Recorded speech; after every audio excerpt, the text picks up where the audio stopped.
Hi, I'm Coach Daniel, and this is... I'm George Love, veteran fencer. For about 15 years, half of that time recreationally, and competing for about 8, but then realized that things weren't going my way, and I really needed some guidance in learning some more about the finesse and technical aspects of making my fencing better. I was lacking sorely in some of my basics. I remember when you came, the first time we had our first practice together, and at the very end I told you that it'll probably take you about 9 months to understand how foil works. Right. How did that make you feel? It didn't really make me feel bad at all, because at that point I'd been fencing for about 8 years, and I thought I had some patience. And frankly, it was exactly like you said, because a few months into it, I started to see little things that I didn't understand before, and the puzzle pieces started to come together. So it's very satisfying, because even though it's a year now, Yep. and I look back and I see the little steps I've taken that have made it just better and better, and I'm really excited because I understand everything so much better. And it takes time, and you have to be willing to put the time in.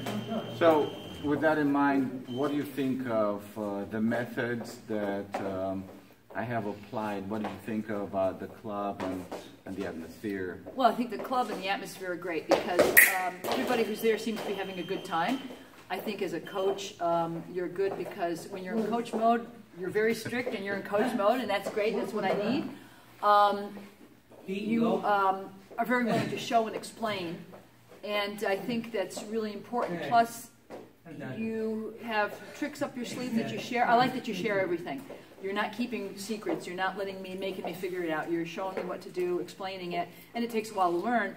But I like the fact that you just tell it like it is.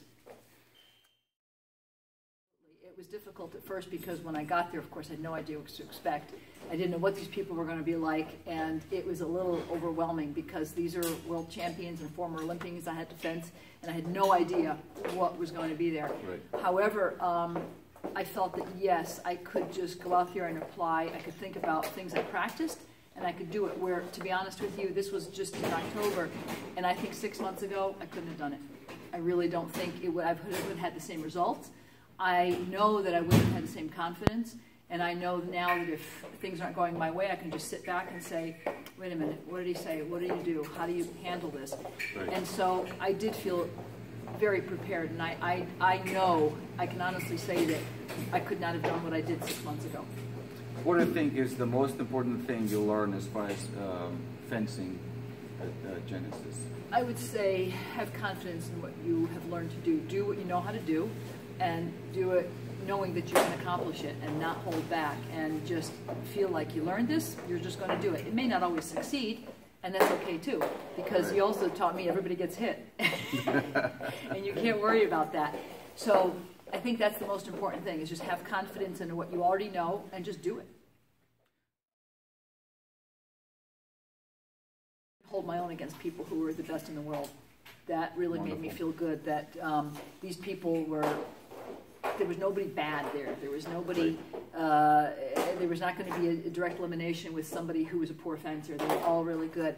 And the fact that I could go up there and hold my own really made me feel good. And then, of course, I had, some great bouts with some people that, I'll carry forever, so.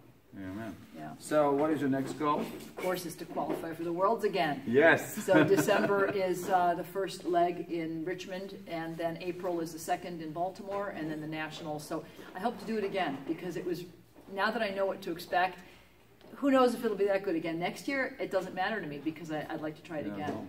Yeah. Now I know what to expect.